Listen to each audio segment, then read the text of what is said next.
Yeah, let's just keep stalling. Whatever we could. What do you guys want to talk about instead of this loss? Anything? Just name a topic. Wow.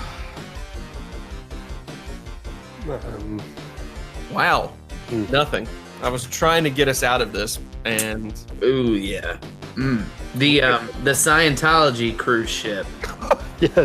It's quarantined with the measles in St. Louis. Not St. Louis. That was going to raise even more questions. It's a river cruise. St. Lucia.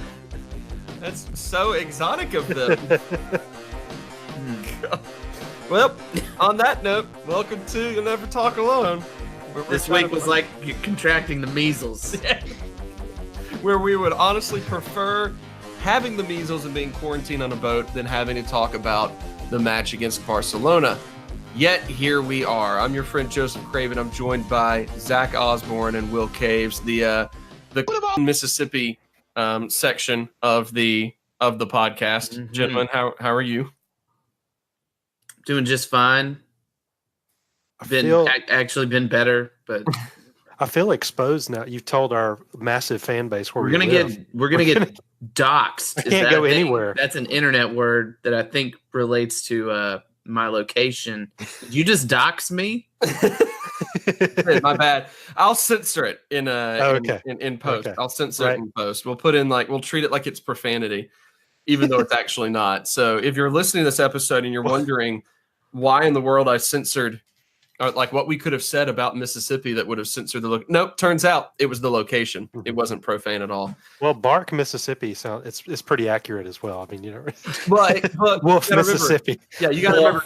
These days, it's not a wolf. It's a booty-da-booty-da-ba.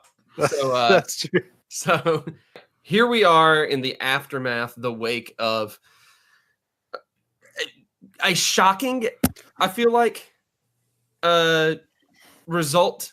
At Barcelona, I feel like it caught almost everyone off guard, considering like it was for 75 minutes a good match. Was for 75 minutes a match in which Liverpool honestly looked better overall, and then the last 15 minutes, just everything that could have happened. Chaos. I think we kind of got a little shell shocked by the end of it. It was the first time in a little while in which we have been the victims, I feel like, of a just flat out, shocking defeat like that. We've had some low moments in the past year or whatever, but there's the first time in a little while with this revamped, improved Liverpool defense, especially, which we've just kind of lost 3-0 and lost the way we did.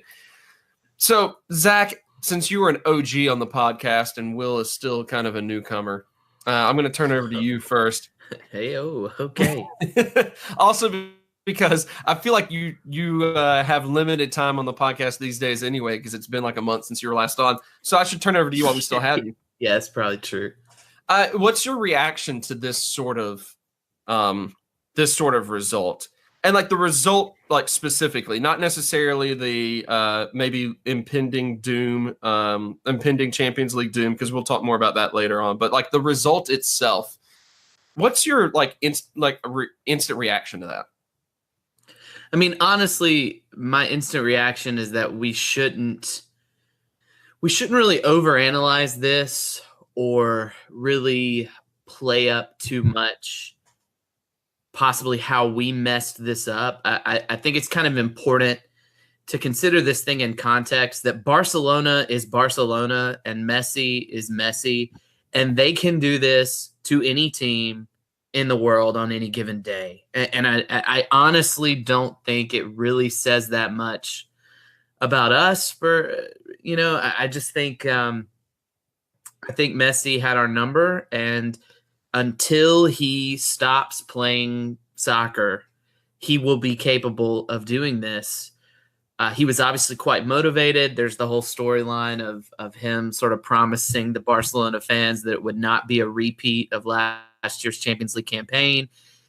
I just think the stars aligned for them, and they're Barcelona. And it shouldn't really be that surprising that they were capable of getting this result.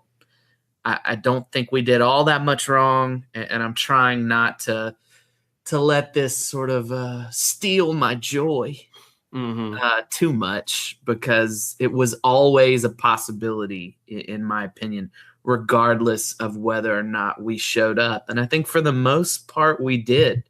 We just got pretty unlucky in a few key moments.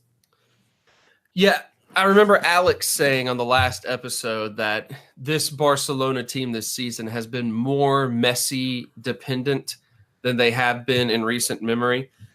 For 75 minutes of that match, Messi was largely controlled. Will and I were texting directly because for some reason group texting was not working well during the match, and we were getting messages 15 minutes late. But Will and I were texting directly, and we both kind of had this thought between the two of us that, I mean, for 75 minutes, the midfield did just about everything they could to contain the man. And the moment that happened, that 75th minute, that rebound goal, I mean, everything all of a sudden, that's when we really saw Lionel Messi. Like the rest of the match, the final 15, 20 minutes of the match were all Lionel Messi, and it was crazy to see it like that. Will, what's your assessment of Liverpool's performance in those first 75 minutes leading up to that? What worked well? What was happening there that was a positive for the team?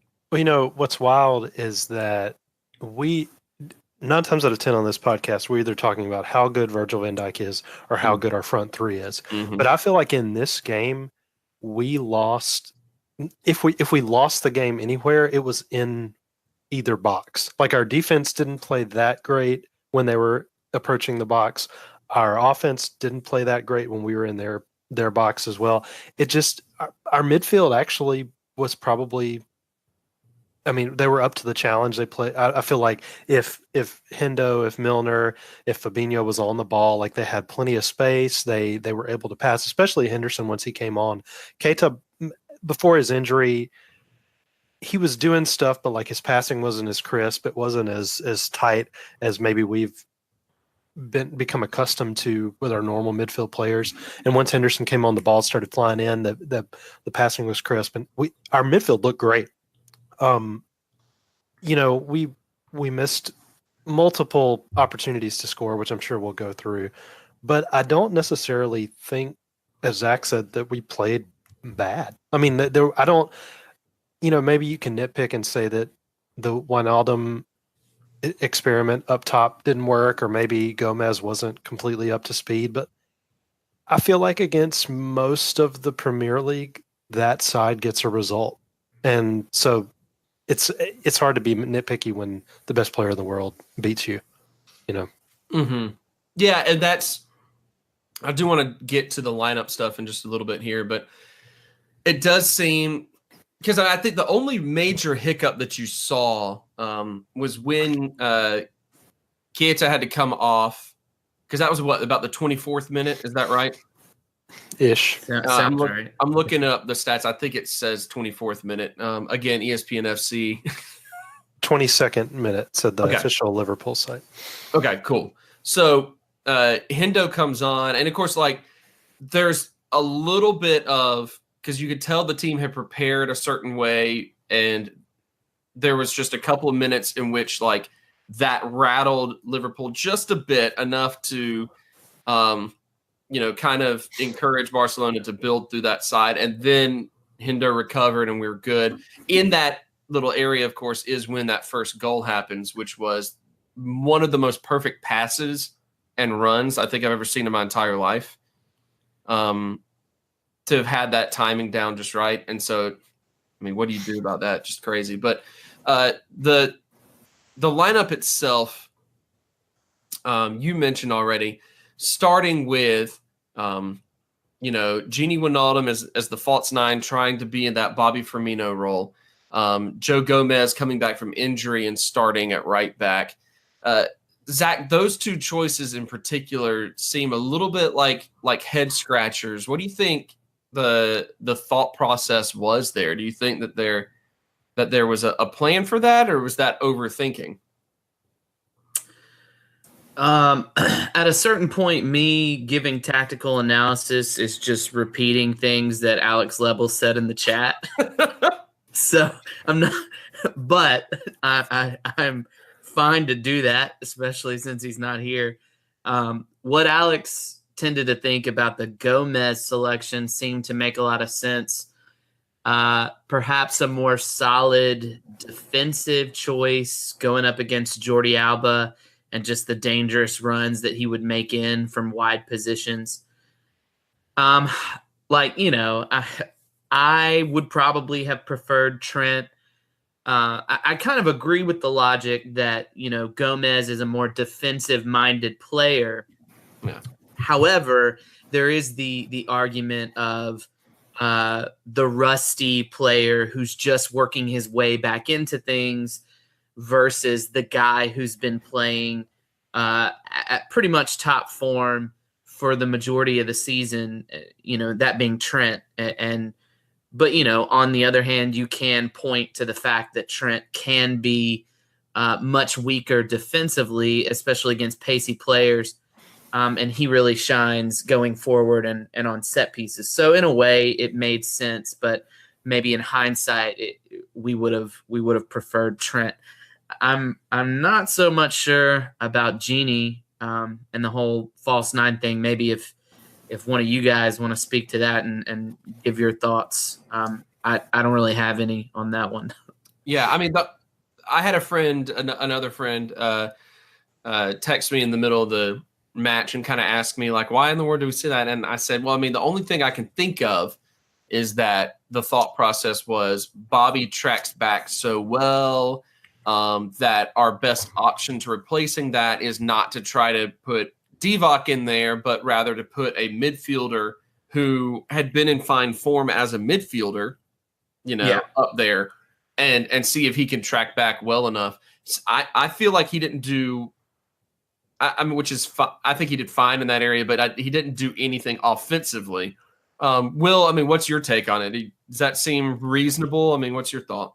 So when they announced the lineup, we all probably had a different idea of how they were going to actually line up. I had a hunch. I kind of thought that Genie would play further forward than I thought. Maybe it would be Genie or Naby on the left with Mane up top. But I also had like a maybe 10% that we were going to play a back three with Milner at right back. I mean, sorry, a back five with Milner at right back. And maybe do something weird that we hadn't seen before. Obviously, neither one of those were correct, which shows you how much I know tactically. But obviously, I think that, and you can kind of see it if you watch the game back. I think personally that if you look at the midfielders that we had, the people that you had to replace Bobby, Sturridge is not it. Origi isn't really a target man, and he doesn't hold up play as well as Bobby does. So you're looking at maybe Keita.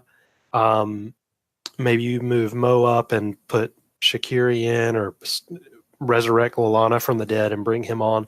And none of those just look that good. But when you start thinking, okay, maybe Genie plays up, and when we don't have the ball, Genie becomes a midfielder, right? He tracks back, plays defense as he would in the midfield. And then when we have the ball, he has license to roam. He can press. He's not so much playing as a striker as just like a very high up central midfielder. And so like you can make it make sense. It's still very unorthodox, but that's how you kind of have to rationalize it. He pressed really well. I just think Barcelona, he doesn't play like Bobby. And Bobby makes so much of our team tick that if you lose him, you really feel it. And I don't know. I didn't hate it, but after 45 minutes, it was very apparent that it wasn't working. I hated that we waited so long to make the sub. Yes, that kind of boggled my mind a little bit that it took long enough to make the sub. Because, yeah, I mean, Genie was tracking back well, but how often did the attack die the moment it was his turn to try to create something in the box, And I'm not saying that Mane and Salah put together their best performances, but Genie looked out of place in the finishing third there. And I just wonder, I feel like, why I would have loved to have seen Shaqiri in a perfect situation, without injuries to who would normally be our attacking depth, I'd love to see Shaqiri or Ox be more on the wing and maybe Salah push more to center, something like that. But I guess you got to work with what you got. And if Bobby's not really, fully fit for, the big match, the 90 minutes there, then you got to work with what you're given. And that's what we went with, for better or worse. I do wonder how much, you never go into a game wanting to draw, I don't think, especially with this team. But I wonder how much of that was, okay, we're just survive for 90 minutes. Genie, press and then drop back, make sure you got our boys some coverage, and let's just get out of there. If we score, great. Just keep the score low. And I think, honestly, until Messi got involved, we did okay. It wasn't terrible. This is such a weird one to analyze because the score line makes it seem like we should just be railing against our team right now and just lamenting a piss poor performance. Yeah. But that's really not at all. It was a game of pretty small margins, and it, with a few things swinging the other way, we could be celebrating a 1-1 draw and an away goal. Mm-hmm. Yeah. And it just sucks that, we came close to getting so much right, and now we're left to try to pick apart a scoreline that is devastating and a performance that really wasn't. Yeah. I mean, one of the best summations I saw on social media was someone just said, well, it's an embarrassing scoreline, but not an embarrassing performance. And we kind of just have to live with that. And that's that's the nature of sports. Sometimes it sucks to be for 90% of the match, the better team. And I feel weird in that I haven't I haven't said anything super negative or unreasonable. Hey, the evening's still early. The night's still young, man. Just started. Yeah. Okay. I'll see if I can find it within me.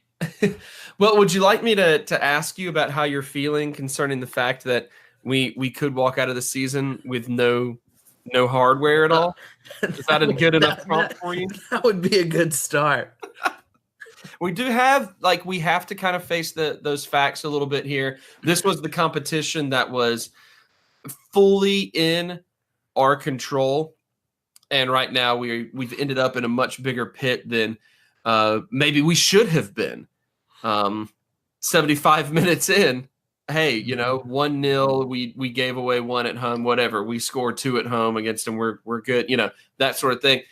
Now it's this, wow, need more of that trademark Liverpool European magic in order to keep going here. When you look at it, trying to, I guess maybe put away or maybe, I don't know, for you, maybe you put on the fan goggles a little bit more, and that's what helps you to be like, oh my gosh, what chances do we have? I tend to be like the blindly stupid optimistic fan sometimes, so I have to take those off. What are your thoughts here, Zach, when you look at the current situation of the club now? Well, I think probably about 3 weeks to a month ago, I had accepted that, and you guys were kind of laughing at it a bit, and rightfully so, because I had given up pretty early. Whenever it was September. Whenever you did. And I want to go on record that I don't know if any of us were laughing at the idea so much as we're just laughing at your delivery of it all. Oh, yeah. So I know. Well, everyone has a role to play in our crew. But a while back, I had pretty much decided that if I had to make my predictions that we were going to finish the season without any silverware, and I've still consistently felt that way about the league since then, but over the past few weeks, I've gotten a lot more optimistic about the Champions League and started talking boldly and making predictions that we were going to win the Champions League. And so this definitely hurts a bit, but I think it reminded me pretty quickly that I had already kind of processed the emotions of a season that the story will probably always be, Liverpool 2018, 2019 were one of the best teams ever to not win a trophy. And I think, perhaps the silver lining is that this is it's an important chapter in a much longer story. I hope that's the case, that this is just an indication that we will continue to build on this type of success. The pessimist in me wants to point to the fact that City will not get any weaker anytime soon, and the bar will only continue to get higher and higher. So I am discouraged by that.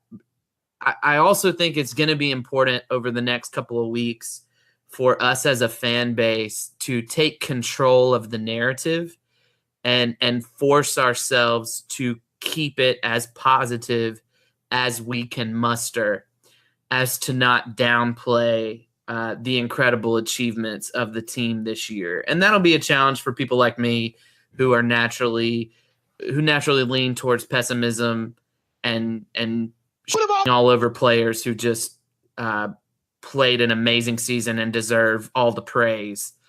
And Klopp, who's an incredible manager, we will have to force ourselves to not be sucky fans who just want to piss all over everything because we didn't win a trophy.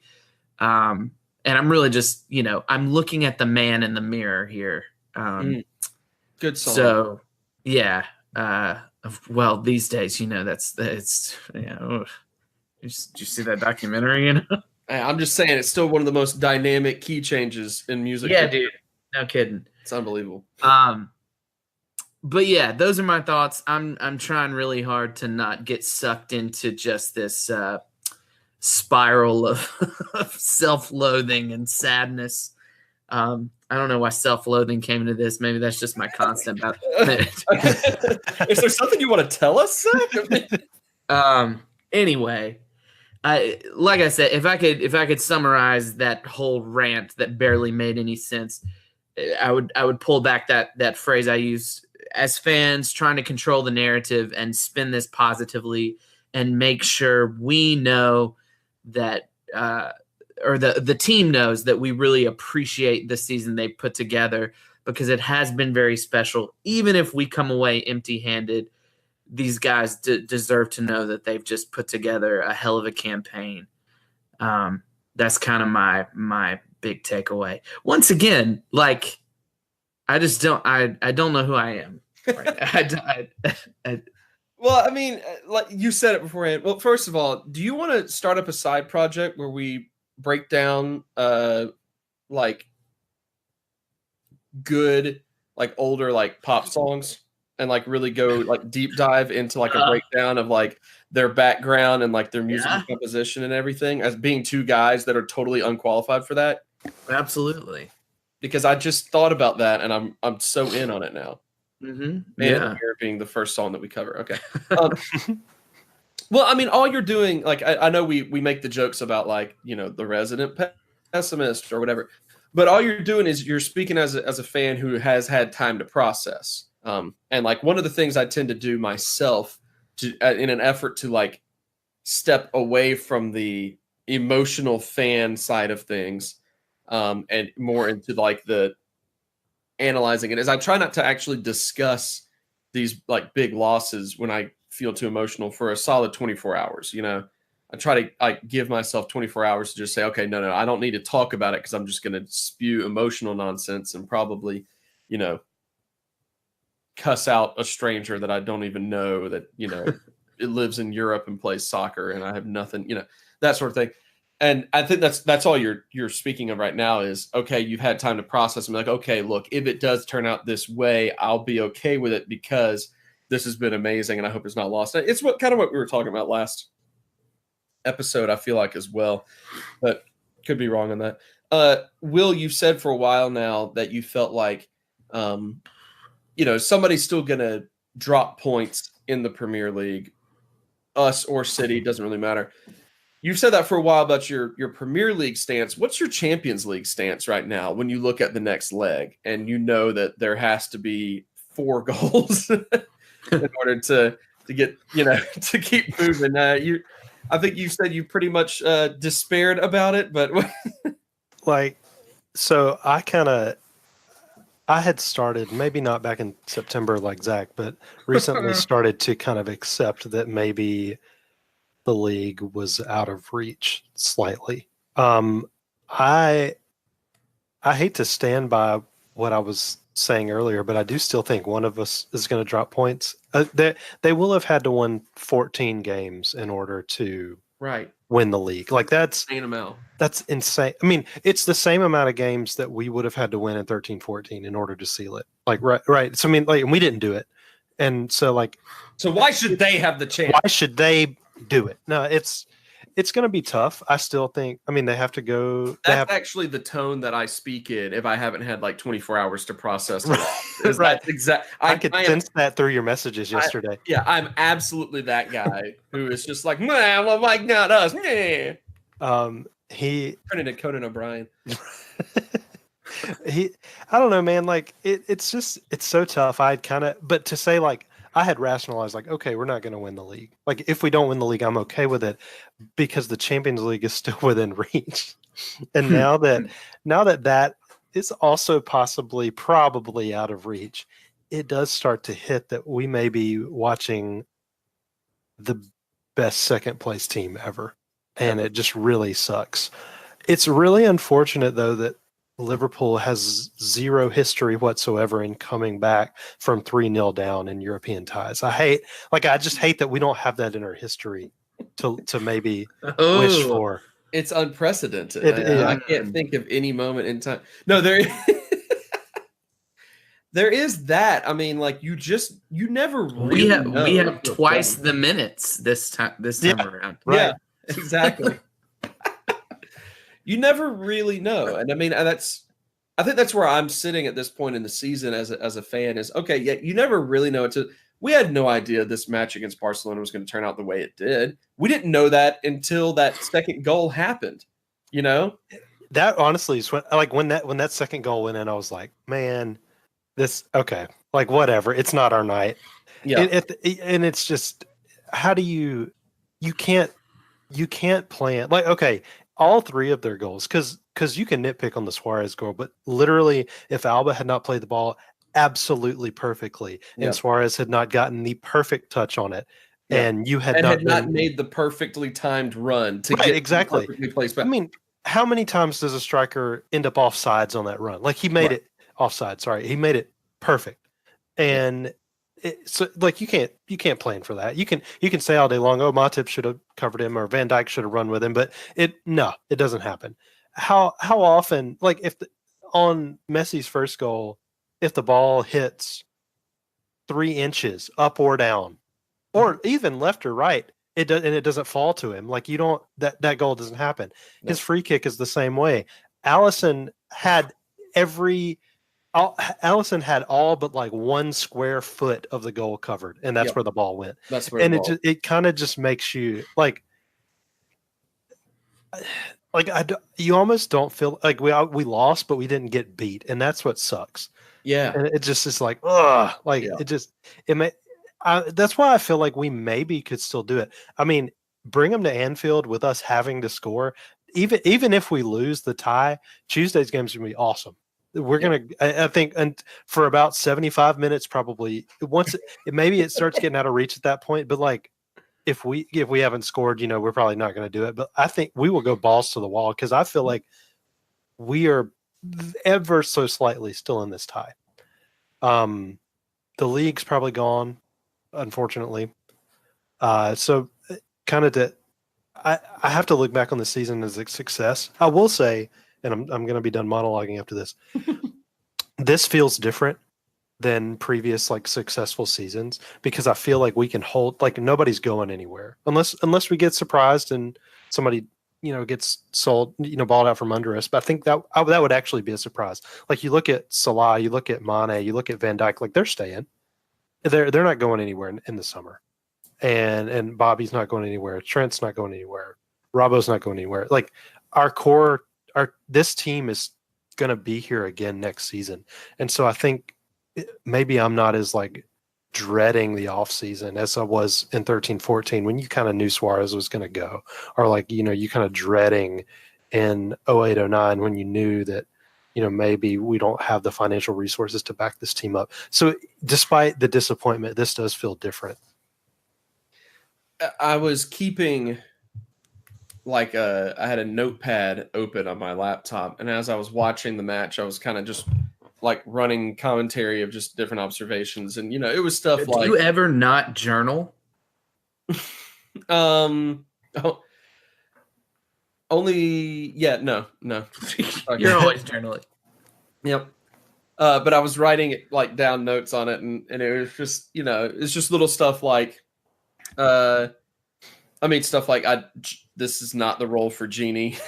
Right. But the note was, granted, nobody plays the Bobby role like Bobby does, and we're spoiled by that. But the very last note that I wrote in the entire thing was all caps, the curve on that free kick, good Lord. And that was it. That was all. At that point, I was like, I don't need to keep any more notes. That was so. Alex and I once saw him do that in person. I'll remind you. Yeah. 2016 Copa America, USA versus Argentina. Alex was not far behind that goal either, if I remember correctly. Yeah, well, the two of us were. Oh, that's right. You're both.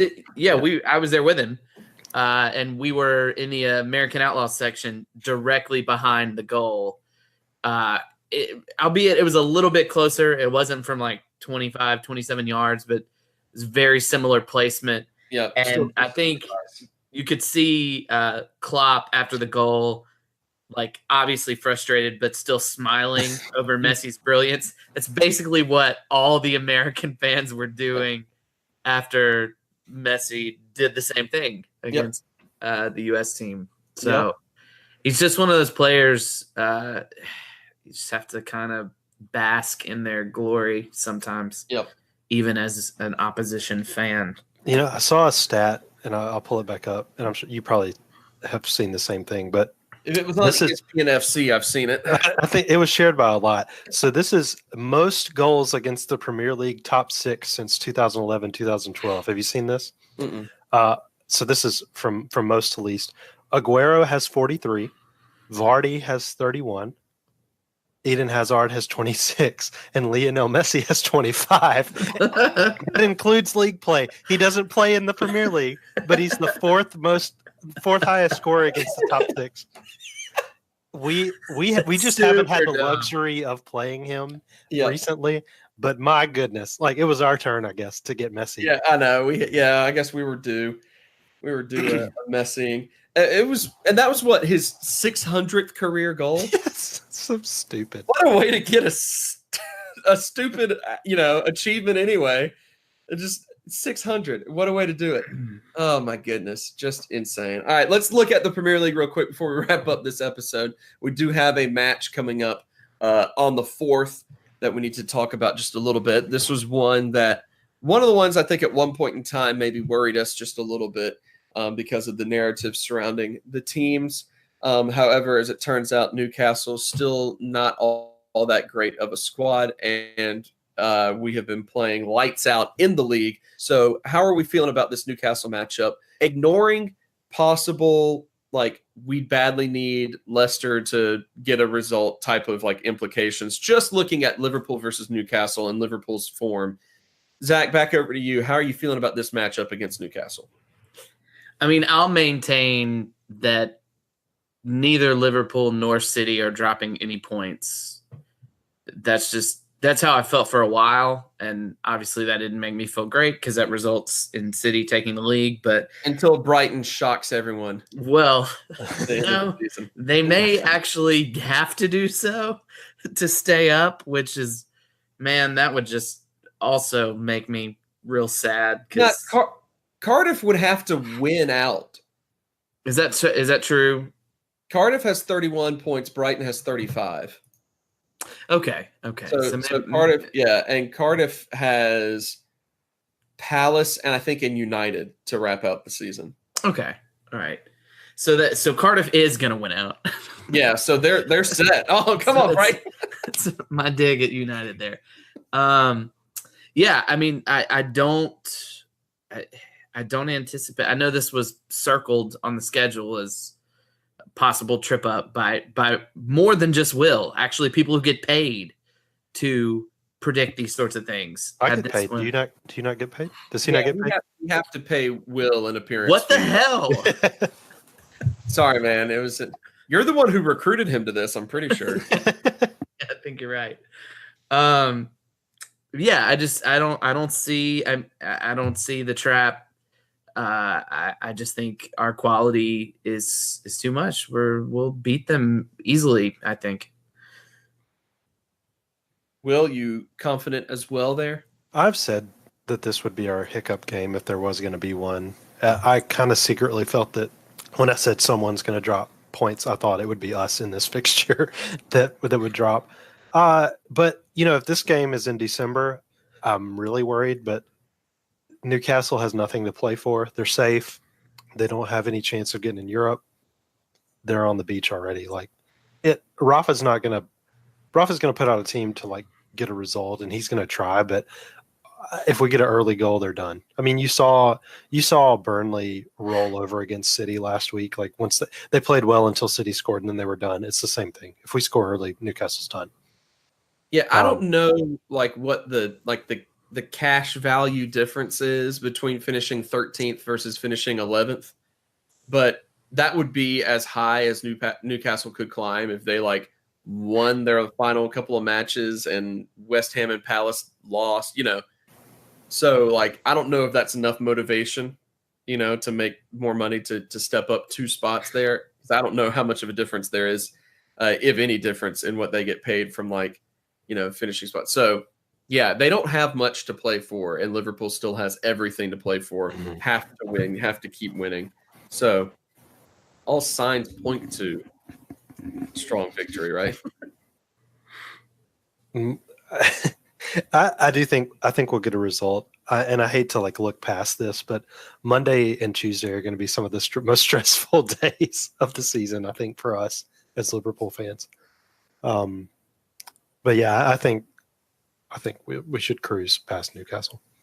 Well, let's get a scoreline prediction real quick on that one, and then we'll look just a little bit farther down the line as well, very briefly before we wrap things up here. Here's a question, gentlemen. We teased the concept of a new segment in the group text earlier today. Do we want to break these out at all against Newcastle, or do we want to save it for the upcoming season? Well, I feel like now that you've mentioned it, it would suck be awfully disappointing if we teased that and then didn't actually go through with it. You twisted my arm here, Zach. I guess we're going to have to go through with it. Since at this point in time, we have given a crest exam to just about everyone in the Premier League. We have examined a lot of crests. We're crest experts.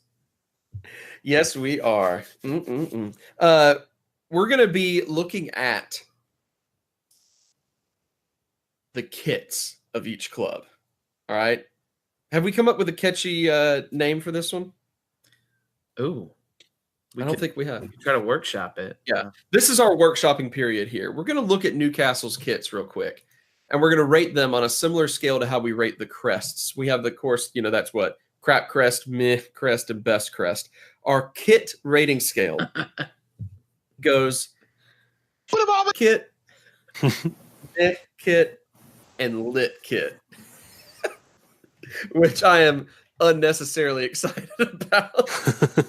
we could call this segment For Kits and Giggles. Oh, there it is. Zach already got it. Forget workshopping. We're good. We made it, guys. We got it. I love it. So let's look at, I don't know if they have dropped their upcoming kits yet or not. There's some leaks, but they say that, but they're unsure if they're accurate or not. So we'll actually get to their upcoming kits later on. Let's look at their kits for this season. Of course, they're most known for the black and white stripes, kind of the signature Newcastle look. That's their main thing. But they also had a couple of other looks going on this year. A like tealish kind of a light blue kit as well, and then a dark blue and red kind of look like Team USA kits from a few years back, just darker shades as well. What's your take here, Zach, on these Newcastle kits? Did you like these for this season? Well, here's my take. I'm gonna focus on the home kit because I feel like the Newcastle home kit's pretty iconic. Yeah. I'm a fan of black and white striped kits. And I think traditionally I've liked a lot of the Newcastle home kits. I think it's generally an attractive scheme.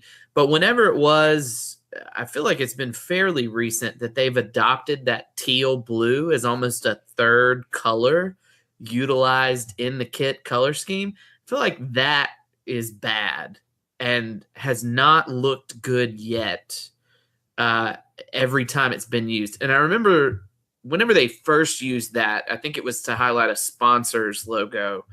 It drew a lot of criticism, and they've continued to use, and I think it really takes away from sort of the classy black and white striped look.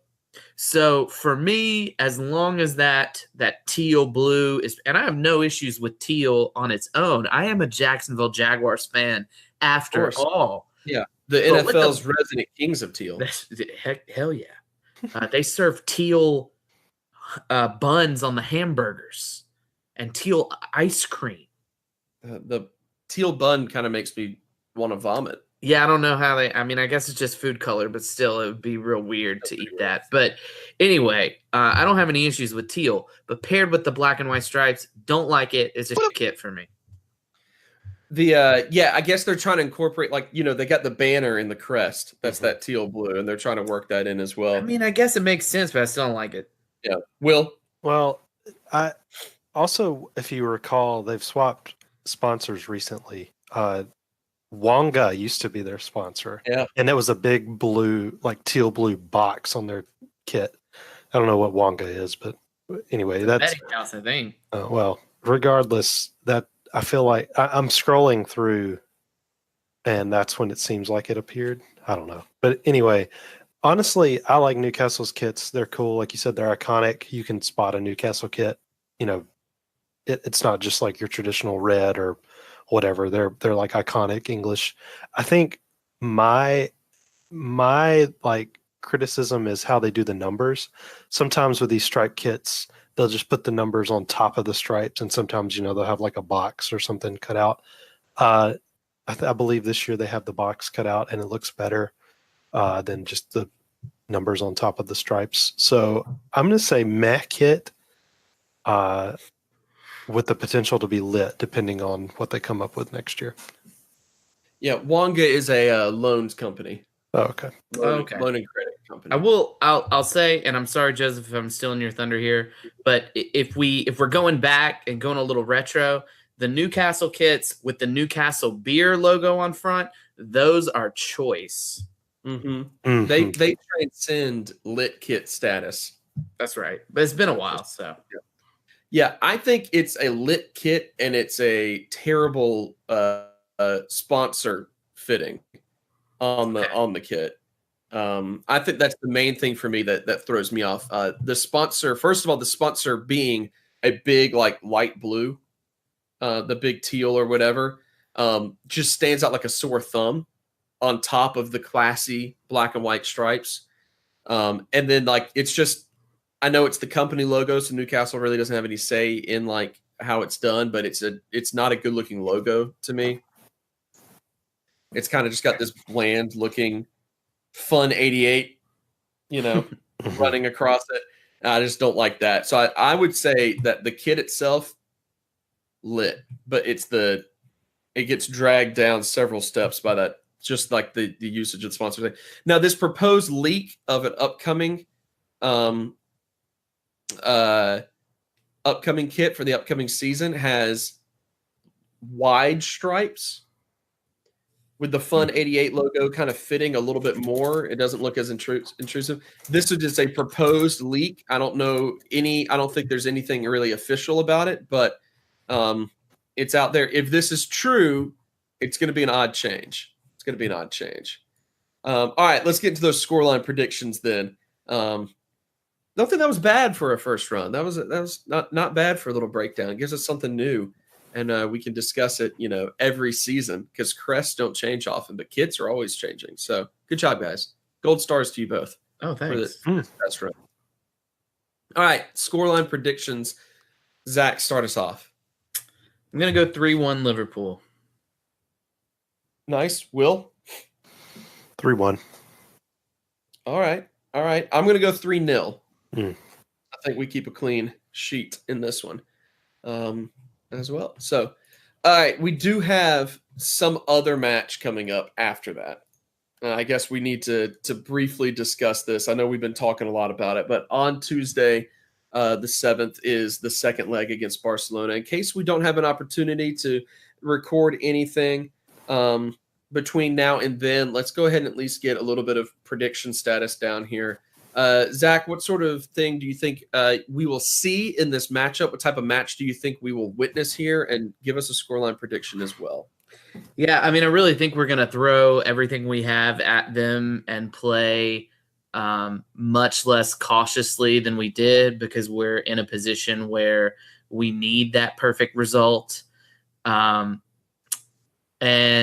I think that the combination of playing at Anfield and, as Will said, going balls to the wall will result in some Liverpool goals. I think it will also result in us being exposed on the counter. And I would say something along the lines of 2-1 or maybe even 3-1 Liverpool on the night would not be surprising, but that ultimately will lose on aggregate.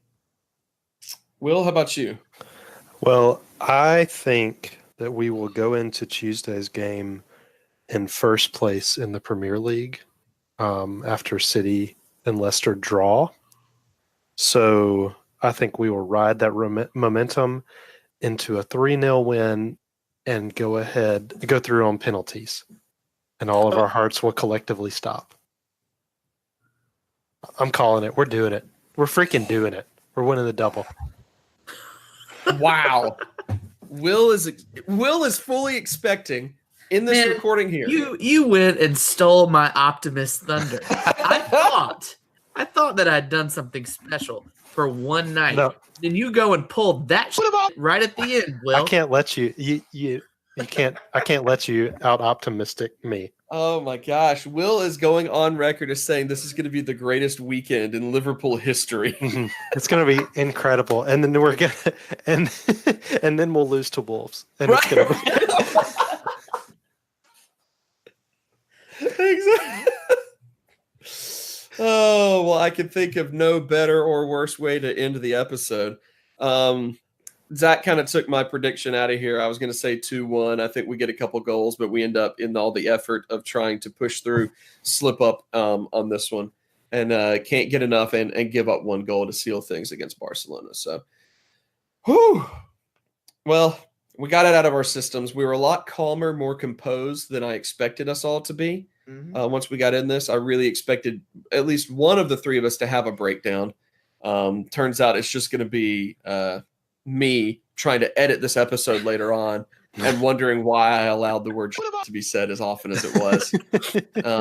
That's going to cause the breakdown, but that's it. Oh man, this was a good one. Thank you guys. Zach, I'm glad you're able to make it. I know it wasn't, I don't think it was actually like a month since you've been on. No, it may have been. It's spring season. I don't know how many people in the education profession actually listen to this, but if that's you, don't ever agree to be the student council sponsor at your school. That's my advice to you. I'm learning very quickly in my short educational career that I should just never volunteer for anything. Well, student council is by nature volunteering for everything. Yeah, exactly. So I'll credit that bit of wisdom to you. You taught me that I should never get roped into anything at the school, ever. All right, that's going to wrap it up here on You'll Never Talk Alone. This is a sad or exhausting week in a lot of ways, but hopefully we have entertained you over the course of this episode and helped you process and get through the mourning period of what was a very shocking result against Barcelona, but maybe just one of those things that after such a great run over the past, several weeks, maybe we were kind of overdue a bit of a shock. Hopefully that's the last one of the season. Hopefully we finish the Premier League season strong with a year that no matter where we end up on the table, we feel very proud of our Reds for completing what they've been able to do. A historic year, any way you slice it. I'm your friend Joseph Craven. I'm going to stop talking now and let you enjoy the end of the episode. Mercifully ending the episode. Thanks for listening. We'll see you next time.